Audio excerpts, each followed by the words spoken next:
High school online classes में आपका स्वागत है।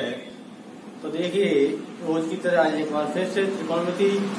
तो त्रिकोणमिति का जो हम चैप्टर प्रश्नावली पढ़ा रहे हैं वो 8.2 शुरू हो गया। और ध्यान रखिए कि हम त्रिकोणमिति को पहले भी पढ़ा चुके हैं, तो उसका ज्यादा आपको फार्मूले सब पहले आपको याद होंगे। और ऐसा मत करिए कि बार बार नहीं पढ़ाई जाएगी, एक बार पहले हम पढ़ा चुके हैं लेकिन आज दोबारा से फिर देखिए। तो आप लोग तैयारी करिए, पढ़िए मन लगा के। ऐसा हो कि हम ऑनलाइन पढ़ाते रहे, आप लोग न पढ़े न सवाल लगाएं तो अच्छा नहीं है। तो देखिए, आज आपको बताएंगे वैल्यू साइन 30 का मान, कोस 30 का मान, साइन 60 के मान। ये हम पहले करा चुके हैं और आपने याद भी कर लिया होगा, लेकिन आज एक बार फिर से देखिए कि वैल्यू याद हम कैसे करेंगे। तो आप देखिए, साइन 0 का मान, साइन 30 का मान, साइन 45 की वैल्यू, साइन 60 अंश और साइन 90 की वैल्यू। साइन 0 का मान 0 होता है, साइन 30 का मान 1/2 होता है और साइन 45 का मान 1/2 होता है, साइन 60 का मान 3/2 होता है और साइन 90 का मान 1 होता है। तो वैल्यू पहले मैं याद आपको करा चुका हूँ क्योंकि त्रिकोणमिति में। अब दोबारा देखिए, तो साइन 0 का मान दिया है 0, कॉस 0, कॉस 30 अंश, कॉस 45 अंश, कॉस 60 अंश, कॉस 90 अंश।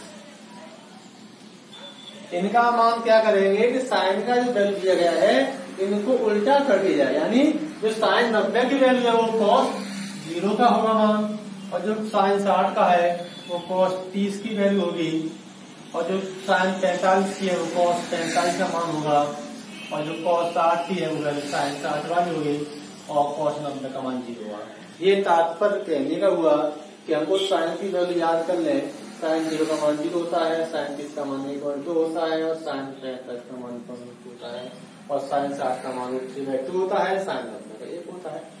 उसी के इन वैल्यू को साइन 90 का उल्टा किया जाए तो कॉस 0 का आ जाएगा, और जो साइन 60 की वैल्यू वो कॉस 30 की आ जाएगी, और साइन 45 का मान कॉस 45 का है, साइन 30 का कॉस 60 का है। तो आपको साइन के द्वारा कॉस की वैल्यू याद कर सकते हैं। तो चलिए, पहले आपको करा चुका हूं, अब आप आते हैं साइन का याद हुआ, कॉस का हो जाएगा। और अब देखिए टेन, या साइन का उल्टा होता है कोसेक और कॉस का उल्टा होता है सेक।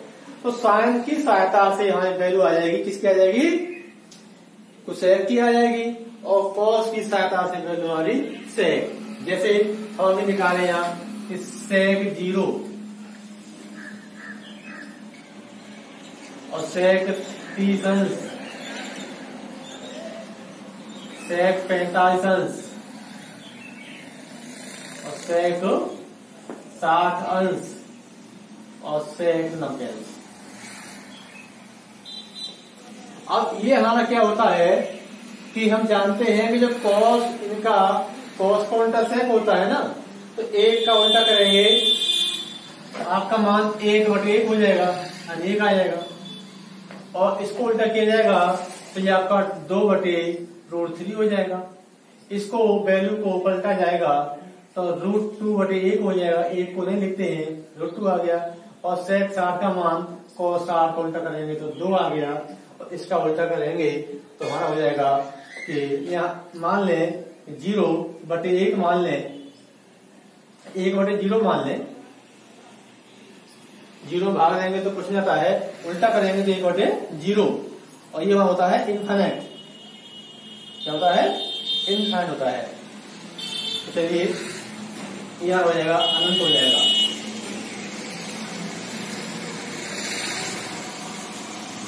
तो इस प्रकार से आपने कॉस की सहायता से आपकी सेक की वैल्यू आ गई, और साइन की सहायता से हम लोग कोसेक की वैल्यू निकाल सकते हैं।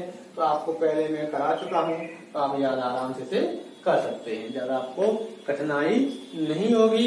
इन वैल्यू 10 का मान देखिए आप, 10 जीरो का मान है 0 होता है, 10 30 का मान 1 पर √3 होता है, और 10 65 का मान 1 होता है, 10 60 का मान √3 होता है, और 10 90 का मान इनफाइनाइट होता है।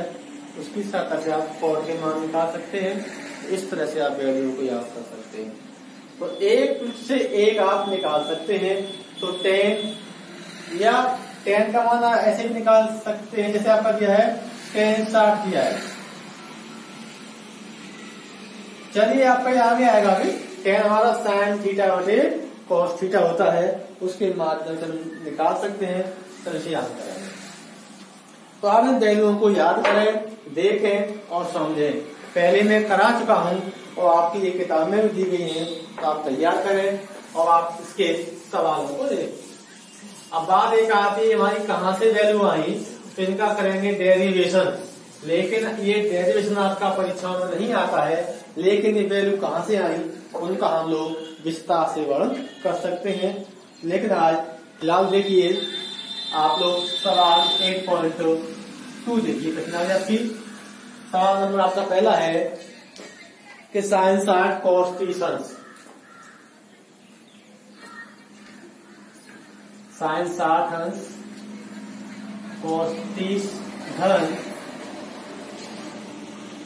कॉस 60 अंश और साइन 30 अंश। ये आप देख रहे हैं कि जो जो साइन 30 का मान जानते हैं या कॉस 60 का मान जानते हैं, उन वैल्यूओं को ही पुट करना है। उसके बाद हमारी भिन्न बनेगी, भिन्न के द्वारा आंसर निकाल लेंगे। जो बच्चे हमारे भिन्न नहीं जानते हैं वो सवालों को नहीं लगा पाएंगे। तो साइन 60 का मान अभी था √3/2 होता है, इंटू होता है। कॉस 30 का मान भी √3/2 होता है, धन कॉस 60 का मान 1/2 होता है, और साइन 30 का मान 1/2 होता है। अब हम यहाँ क्या करेंगे, इनका इंटू किया जाएगा, अंश का अंश में कर दें और हर का हर में कर दें।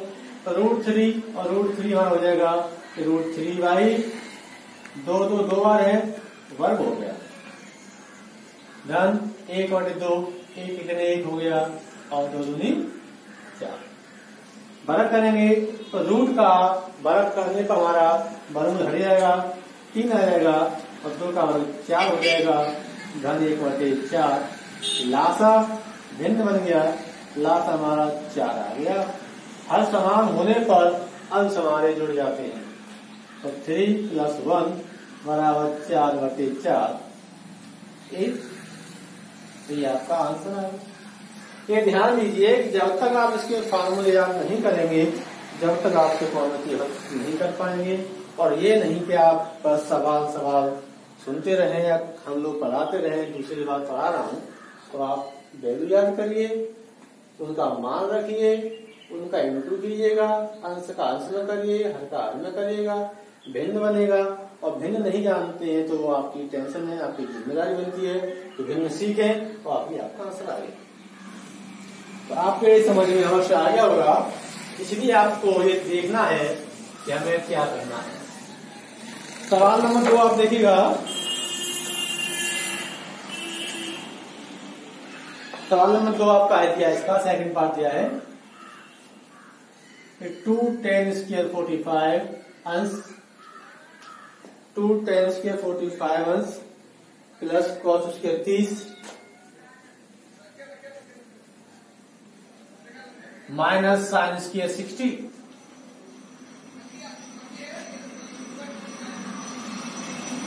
अब यहाँ हमें करना कुछ नहीं है, केवल tan और sin cos का जो वैल्यू होता है वही रखना है। जहाँ वर्ग में वर्ग कर देंगे तो देखिए 2 सेम रहेगा, इंटू tan² 45 मीन्स हुआ कि tan 45 की वैल्यू 1 होती है, 1 का वर्ग कर दिया, प्लस cos 30 का मान √3/2 होता है, वर्ग कर दिया, माइनस sin 60 का मान √3/2 होता है, वर्ग से वर्ग कर दिया। ये देखा जाए तो हमारा सेम है, कोई बात नहीं। 2 इंटू 1 का वर्ग 1 हो गया, धन वर्ग करेंगे तो 3/4 माइनस के 3/4, ये कट गया प्लस माइनस का, तो 2 × 2 ये हमारा आंसर तैयार। तो केवल आपको वैल्यू रखना है, वैल्यू रख करके जहां भिन्न बना भिन्न बना लीजिए, यहाँ प्लस माइनस की सेम संख्या उसको आप काट दीजिए, नहीं तो हम भिन्न बना लीजिए। इस प्रकार से त्रिकोणमिति करना बहुत सरल है, लेकिन वैल्यू याद करिए और आप उसमें भिन्न बनाइए और हल करिए। तो मैं जानता हूं ये आपके समझ में आ गया हो। अगला आप देखिएगा प्रश्न आपका है cos 45।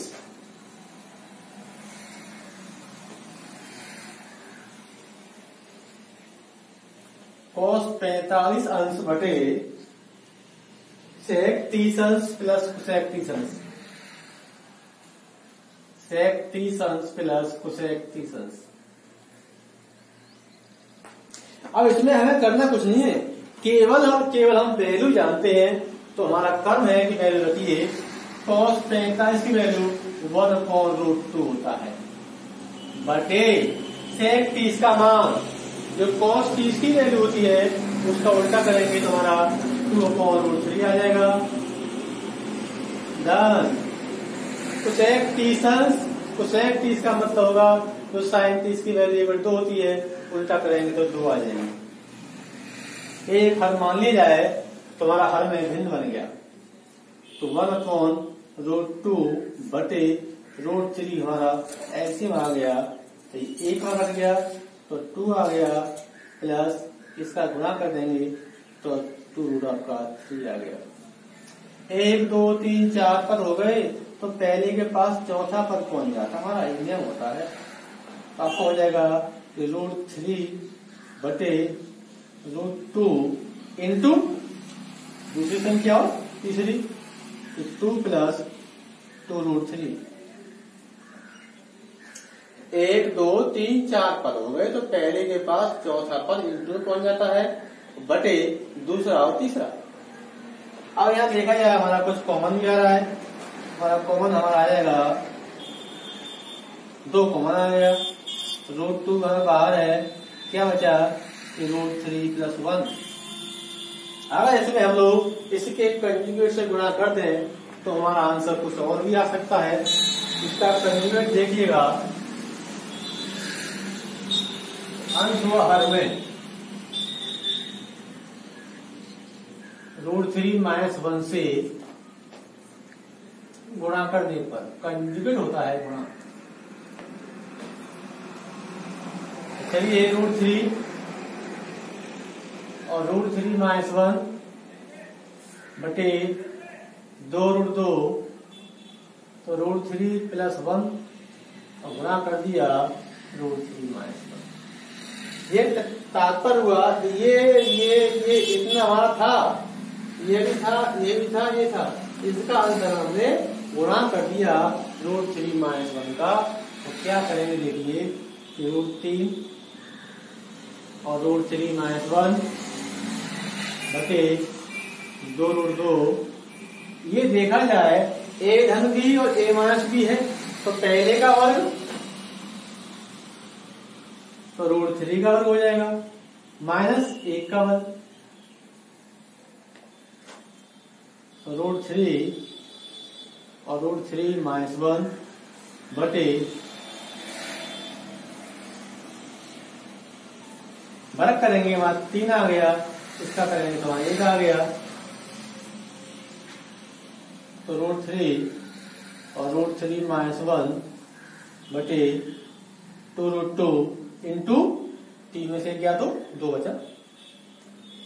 अगर ये √2 भी हटाना है तो फिर आंसर और हर में गुणा करते हैं √2 का, तो ये हमारा मिल जाएगा। यानी कि हमें हर को प्योर रूट गायब करना है, तो √2 और √3 √6 हमारा हो गया, और √3 - 1 बटे √2 और √2 2 हो गया, 2 हो गया, 49 8 हो गया। और चाहे इसका अंदर हम गुणा भी कर सकते हैं या यही भी छोड़ सकते हैं, तो आपका आंसर आ गया। मेन चीज क्या हुआ कि आपका आंसर देखा जाए तो ये आपका आंसर यहाँ भी आ सकता है, तो यहाँ भी आपका आंसर आ सकता है। लेकिन जब प्योर करना है आगे तक, मैथ ये कहता है कि जहां तक हो सके वहां तक गणित को हल करिएगा। तब देखिए इसके √3 धन 1 का कंजुगेट का गुणा हमने आंसर में कर दिया, तो हमने इसका कुछ और प्राप्त किया। इतना आपका आ गया, इतना आ गया। आप आंसर क्योंकि क्यों है ए धन बी और ए माइनस बी वाला सूत्र लग गया, ए धन बी और ए माइनस बी, ए इसके माइनस का बी इसके लग गया, ये सेम रहेगा, ये सेम रहेगा, 3 आ गया, 1 आ गया, 3 में से किया 2 बचा, 2 आ गया। अब इसको हटाना √2 को, आंसर में गुणा कर दिया, तो ये 2 3 6 हो गया √2 में हमारा। ये पहली है √2 2 हो गया, 2 दूनी 4 दूनी 8 आंसर आ गया। और चाहे तो इसका आंसर गुणा कर दें, लेकिन इसमें तो सवाल आप लगाइए। मैं सवाल पहले लगा चुका हूँ, बता चुका हूँ, लेकिन आप जब तक इस त्रिकोणमिति की वैल्यू याद नहीं करेंगे और सवाल स्वयं नहीं लगाएंगे और जब तक आपसे भिन्न नहीं आएंगे, आप सवाल नहीं कर सकते हैं, नहीं कर सकते हैं। चाहे हम सवाल 1 बार नहीं 2 बार या 4 बार बता दें, लेकिन जब तक आप स्वयं अपने हाथ से नहीं करेंगे त्रिकोणमिति हल नहीं हो सकती है। और इसके लिए आप वैल्यू याद करिए। आज के लिए इतना ही, धन्यवाद।